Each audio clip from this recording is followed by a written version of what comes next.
कक्षा 6 का आज हम लोग पाठ पढ़ने जा रहे हैं बच्चों। पाठ 9 है हमारा।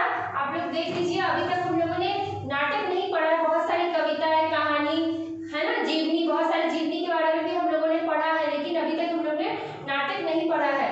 ये नाटक है, हमारा विषय है छींक। आप लोग देख लीजिए, इसके रचनाकार है डॉक्टर राम कुमार वर्मा जी। डॉक्टर राम कुमार वर्मा जी ने इस नाटक में जिस विषय की चर्चा की है, आज हम लोग उस चीज से रूबरू होंगे। ठीक है बच्चों, यह नाटक तो काफी रोचक है, बहुत ही रोचक है। आप लोग इसको अगर स्कूल में, पाठशाला में पढ़ते तो क्या होता है कि हम लोग इसका नाट्य रूपांतर करते। जैसे रंगमंच में बहुत सारे पात्र होते हैं ना, कोई पंचम मिश्र बन जाता है, कोई गायत्री बन जाती, कोई संपत बन जाता है, कोई त्रिवेणी। हालांकि त्रिवेणी का इसमें कुछ ज्यादा रोल नहीं है, लेकिन जो इतने पात्र है, हर एक पात्र एक एक बच्चे के द्वारा यह रूपांतर होता है, नाटक के द्वारा किया जाता है। अगर कक्षा में भी किया जाता तो ये नाटक बहुत अच्छे रूप से उभर कर आता। लेकिन अभी कोरोना काल में हम लोग घर पे ही रहेंगे तो अच्छा रहेगा बच्चों। तो चलिए इस वीडियो के द्वारा इस नाटक को हम लोग देखेंगे, पढ़ेंगे और इसका लुत्फ उठाएंगे। ठीक है बच्चों, तो आप लोग अच्छे से इसको पढ़िए, अपनी पुस्तक निकालिए। मैं भी जिस तरह लाइन बाय लाइन पढ़ रही हूँ, आप लोग उसी तरह कीजिए। ठीक है बच्चों, यहाँ पे मैंने कठिन शब्द लिखे हैं, आप लोग इसको अच्छे से लिख लीजिए। नेपथ्य का अर्थ होता है रंगमंच के पर्दे के पीछे का स्थान। कहने का तात्पर्य है, जब आप लोग कोई रंगमंच पे जब देखते हैं कोई नाटक प्रदर्शित किया जाता है तो एक मंच तैयार होता है। मंच के बाहर का जो पर्दा होता है, पर्दे के बाहर जो आवाजें आती हैं, उसके बारे में कहा गया नेपथ्य। मतलब पथ्य यानी पर्दे के बाहर से जो आवाजें रंगमंच पे आती है। बहुत सारे आप लोग नाटक ऐसे देखते होंगे ना, बाहर से आवाजें आती 5 मिनट के बाद, 1 साल के बाद, तो वो होता है नेपथ्य। उसका अर्थ है लाज का अर्थ होता है इज्जत।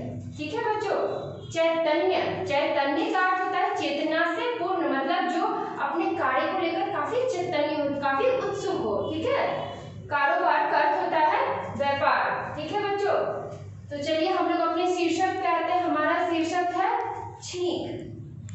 यहाँ पे हमारे भारतीय समाज की जो शगुन अपशगुन के बारे में जो बातें चलती रहती है, जैसे कि हम लोग बहुत सारे लोगों में यह भ्रांति है कि अगर हम लोग बिल्ली रास्ता काट देती है, अगर हम लोग उस रास्ते से जाते हैं तो हमारा बना बनाया काम बिगड़ जाएगा। हम लोग अपने कर्म पर भरोसा ना करके उस बिल्ली अगर रास्ता काट दी है तो उसको हम लोग सत्य मान बैठते हैं और अपना कार्य समय से पहले ही सोचते हैं कि यह पूरा नहीं होगा, और कुछ कार्य करने जाते हैं तो दही खाकर जाना पसंद करते हैं कि हमारा कार्य अवश्य होगा। इसे हम लोग शुभ मानते हैं। कोई अगर हम जाने से पहले कोई पीछे से छींक देता है या पीछे से कोई टोक देता है, सुबह का समय होता है, तो बहुत ऐसे व्यापारी है जो अपने कारोबार की शुरुआत के लिए सुबह सुबह घर से निकलते हैं, तो कोई उन्हें पीछे से टोकता है तो मुड़ कर देखना नहीं पसंद करते हैं। कारण क्या है? अंधविश्वास। तो ये जो छींक है उसी अंधविश्वास का प्रतीक है।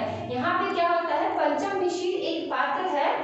पंचम मिश्र पुराने विचारों वाले पंडित जी, वो एक पंडित जी है। तो यहाँ पे उनके द्वारा भी होता है, जब वो किसी कार्य के लिए जाते हैं तो संपत जो उनका पंडित जी का भतीजा है, जो उनका भतीजा पीछे से छींकता है, तो इस चीज को वो अशुभ मानते हैं।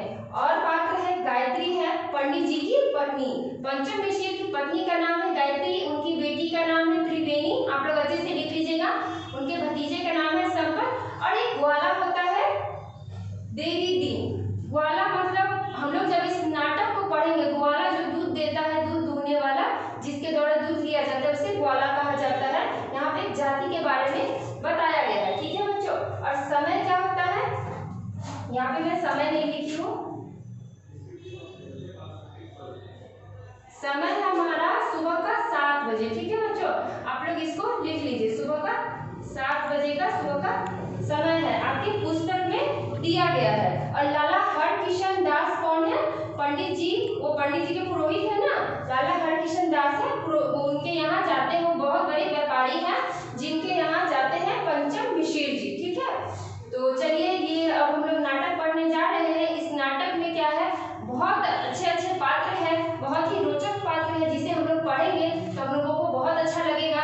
अगर इसका नाट्य रूपांतर हम लोग कक्षा में करते तो और भी बेहतर रूप से उभर कर आता, लेकिन हम लोग फिलहाल इसे पुस्तक से पढ़ेंगे। तो चलिए शुरू करते हैं। आप लोग भी अपनी पुस्तक निकाल लीजिए।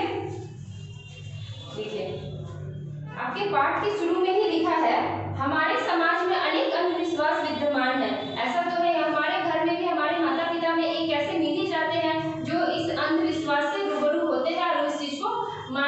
नहीं, ऐसा नहीं करना चाहिए, ये नहीं होना चाहिए, आज बृहस्पतिवार है तो आज हम लोग ट्रैवलिंग नहीं करेंगे, आज मंगलवार है तो नेल नहीं काटेंगे। बहुत सारे ऐसे अंधविश्वास है, जो छोटे छोटे अंधविश्वास है जिससे हम लोग घर में रूबरू होते हैं, तो उनसे मैं आपको बताना चाह रही हूँ।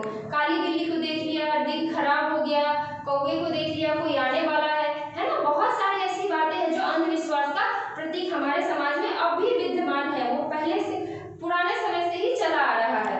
कुछ पोंगा पंडित इन अंधविश्वासों को बढ़ावा देते हैं, और बहुत सारे ऐसे पंडित हैं जो किसी के घर में आके बोल देते हैं कि आपके घर में यह कार्य अच्छा होने वाला है, यह कार्य बुरा होने वाला है ना। और क्या होता है, हमारे परिवार वाले उस चीज को मानकर उसी के भरोसे जीते कि नहीं अब तो बुरा ही होने वाला है। इससे क्या होता है कि हमारे मन में विद्यमान हो जाता है कि बुरा होने वाला है तो बुरा हो जाता है, ठीक है। तो इस सबसे हम लोगों को दूर रहना चाहिए।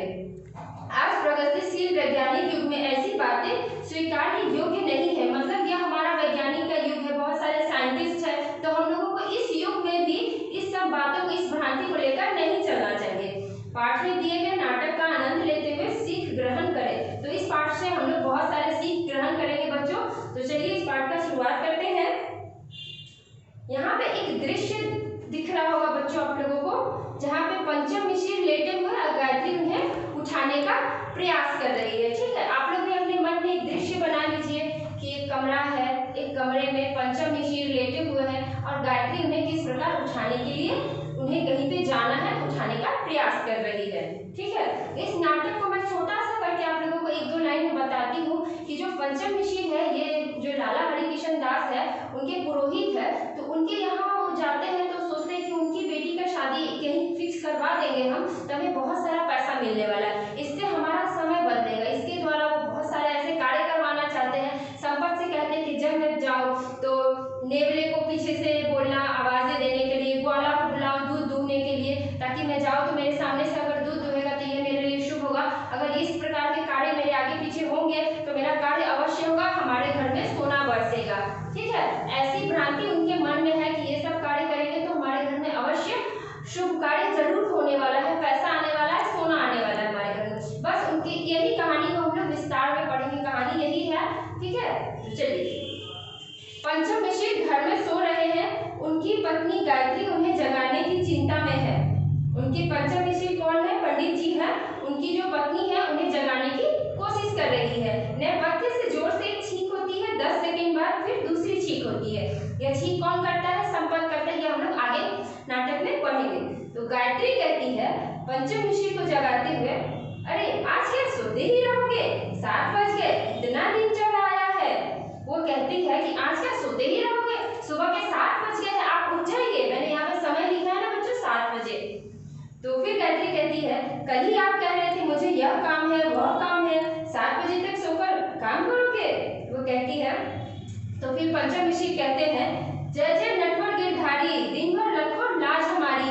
यह पंडित है तो भगवान को याद करना जायज बनता है, तो वो कहते हैं नटवर गिरधारी से कि हमारी दिन भर लाज रखिएगा। फिर गायत्री कहती है सूरज भगवान तो अपने समय पर निकलते, पर तुम्हारी नींद तो जैसे कुंभकर्ण की नींद है। कहने का तात्पर्य कुंभकर्ण तो सोता रहता है, तो आप तो सोते ही है। कल कह रहे थे त्रिवेणी की माँ, कल मैं ऐसी जगह जाऊंगा वैसी जगह जाऊंगा कि बस तुम्हारे लिए सोने का हार बनवाया समझो। अरे नींद को सोना कहोगे तो हार को सोना कह के काहे को जलाते हो। यहाँ पे एक मुहावरे का प्रयोग करती है गायत्री, कहती है कि अगर आप नींद को सोना कहते हो तो क्या हार को क्या कहोगे, आप सोना कहोगे। कहने का तात्पर्य अगर नींद को आप अच्छा मानोगे तो हार कैसे घर में आने वाला है, ठीक है। जब फिर पंचम मिश्र चैतन्य होकर अभी उठता हूँ, मतलब वो एकदम चेतना से पूर्ण होकर, नहीं मुझे तो जाना था, मैं अभी जागता हूँ, हाथ मुंह धोता हूँ, फिर जरा मुहूर्त देखकर निकलूंगा। मैंने यहीं पे आप लोगों को बताया कि पंडित मिश्र जो है वो मुहूर्त देखकर हर कार्य को करना चाहते हैं, ठीक है बच्चों। तो देख लेना, तुम्हारे द्वार पर सोना ना बरसा दूंगा तो पंचम मिश्र नाम नहीं। तो यहाँ पे पंचम मिश्र किस चीज की ओर संकेत कर रहे हैं, अंधविश्वास की ओर संकेत कर रहे हैं। वैसा नहीं हूँ, लाला हरकिशन दास का पुरोहित हूँ, जिसका सारा दुनिया में कारोबार है, व्यापारी, वो बहुत बड़े व्यापारी है। हाथी झूलते हैं उनके द्वार पर हाथी, अरे हाँ त्रिवेणी की माँ, मैं तो कहना ही भूल गया, हाथी के नाम पर याद आया, ऐसा बढ़िया सपना देखा कि बस उछल पड़ोगी। तो बच्चों यहाँ पे हमारे समाज में जो शकुन अपशकुन